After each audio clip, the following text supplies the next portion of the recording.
Well, hello, everyone. Welcome to the Office of Equity's annual report.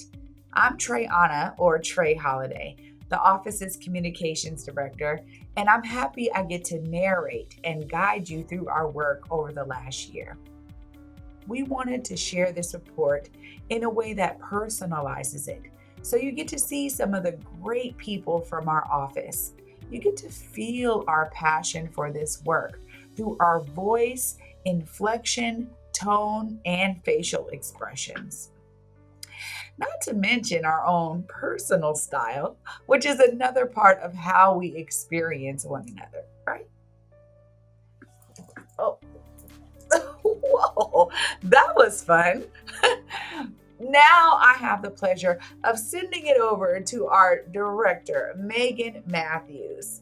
Some of you may know her as she's been bringing her brilliance to state government as an employee for over 15 years.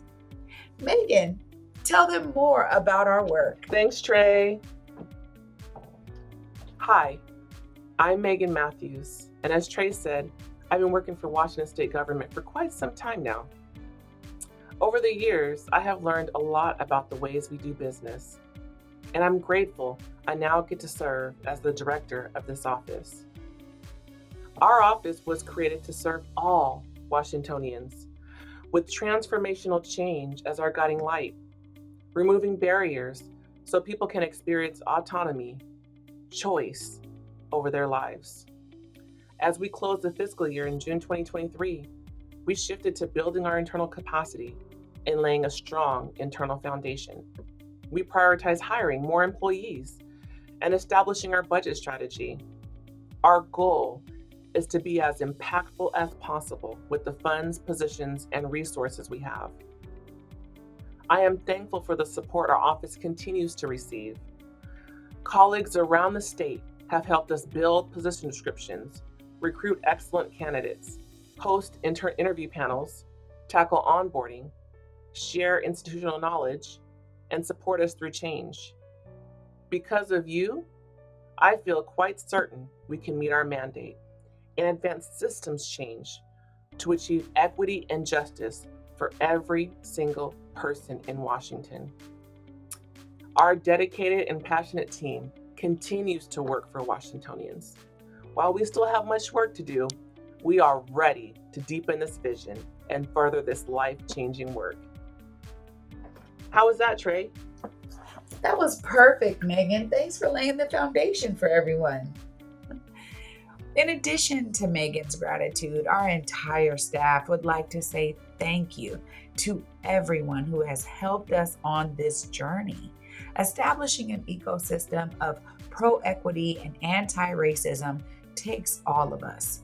So much of what we need to do involves everyone being engaged as systems change makers, not just our staff. So truly, we thank you for your dedication and bold acts as we work together to advance care and belonging.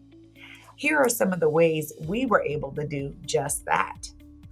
We established the guidelines on community compensation. We held the Governor's Equity Summit to advance equity in education, contracting, state employment, and public services. And we published the PAIR Plan and Playbook. Woo! It was getting crowded in here. Not only that, but we also appeared in several pieces of legislation, working with agencies on digital equity and social equity in cannabis, the Community Reinvestment Plan, equity in recruiting and hiring, and equity in early learning. We also worked on our internal structure. Jenny Castanetto, our senior administrative assistant, can tell you more about that. Right, Jenny? You got it, Trey. At the beginning of the fiscal year, our office had 5 staff. At the end of the fiscal year, our office had 12. We currently have resources to fill a total of 36 positions. Wow, that would really help us out. To support hiring and retention, we accomplished 4 significant goals. we worked with the Office of Financial Management Human Resources team to build our recruiting and hiring process. We implemented Spark Hire, a virtual interviewing platform, as an innovative solution to swiftly recruit, interview, and select candidates while minimizing bias. We worked with staff, OFM, and subject matter experts to create our organizational chart, building capacity in areas that need the greatest support. We created a culture and belonging administrator position to support our retention as they design and implement strategies that establish a welcoming team environment and culture. When I think back, we've done a lot to move our work forward. Well, we also got our advisory board up and running. Omar, share what you and Angela have been up to. We've been busy, that's for sure, Jenny. Hey everyone, my name is Omar Santana Gomez, one of the program managers for our advisory board. Upon being hired, my peer and fellow program manager, Angela Vera Webster, and I immediately began working on a strategy to build out what our board would look like. No business as usual here. We engage with communities throughout the state to recruit board members with a wide range of lived experiences. We're excited for the opportunity to work alongside community members and open the door to be led by their collective experiences. We still have work to do, but we are well on our way to modeling how agencies can build meaningful relationships with the communities they serve. Great work, Omar and Angela. Centering voices is very important to our work. This year, we continued our Real Talk series and learn from the experiences of other state employees. This right here is a space where we get to have those tough conversations and uplift the stories people share to help us take action toward advancing equity. Without discussion about difficult topics, we can really become complacent and neutral to the reality of racism and other forms of oppression. Some of the themes we covered were immigration, disability justice, tribal sovereignty, veterans left behind, woman storytellers, improving Washington's correctional system, missing, murdered, and Indigenous women and people, and queer joy. Trey, we also have another way that we connect with employees throughout the state. Hi y'all, I'm Ranisha Larkins, one of the Shared Power Consultants with the Office of Equity. I want to share with you the work of the Interagency Community Engagement Collective. This group was created to build relationships, learn from and support each other's work, as well as identify and eliminate barriers to advance co-creation in state government.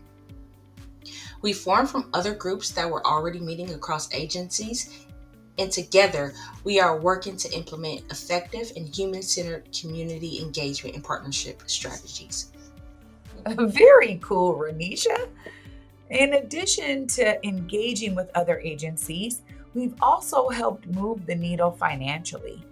For equity in public employment, we provided $25,000 to each of our 7 business resource groups and the Interagency Collective of State Employed Women to help Washington become an employer of choice and diversify leadership positions.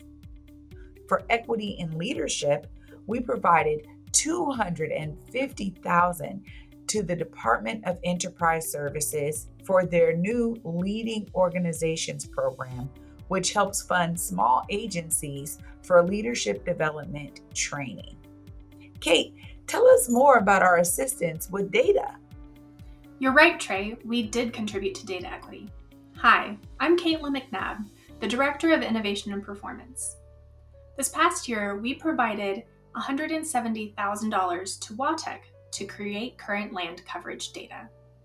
This type of data is foundational for many geospatial-driven analyses, and especially for understanding equitable access to healthy, built, and natural environments.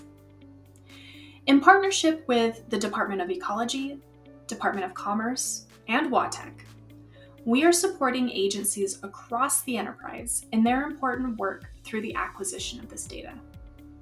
Through Washington's Open Data Program, all agencies and members of the public will be able to freely and equitably access this critical information. We also supported Commerce in their approach to collecting demographic and geographic data, which evolved into an enterprise-wide approach. In collaboration with agencies that are navigating the implications of collecting demographic and geographic data, we can collectively address equitable pathways to gather, analyze, and interpret that data in a way that drives equity and moves us to action. It's great to see equity being centered in all of these areas. Thanks so much, Kate. We were able to also provide peer consultations, technical assistance, and support to all these agencies. Kate, weren't we also able to lay the foundation for our statewide equity performance? We sure were, Trey.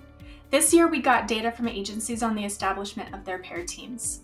Next year we'll ask you for more. Through our survey for community compensation, we also learned that 974 volunteers were compensated through stipends or allowances. A total of $11,858.41 in allowances have been paid to community members participating in work groups. And a total of $309,777.75 in stipends were paid to community members participating in work groups. Amazing to know people were paid to participate in these work groups. Wow. All of this, honestly, helps with our accountability in our communities. We must be transparent so we can build the trust that's needed to sustain equity. Let us all make long-term commitments to change that will continue to positively impact Washingtonians. As we look to what's next for the Office of Equity, we will support relational approaches and partnerships. We will launch resources to aid agencies in this work. We will continue to develop our pair framework and build out our consultation process.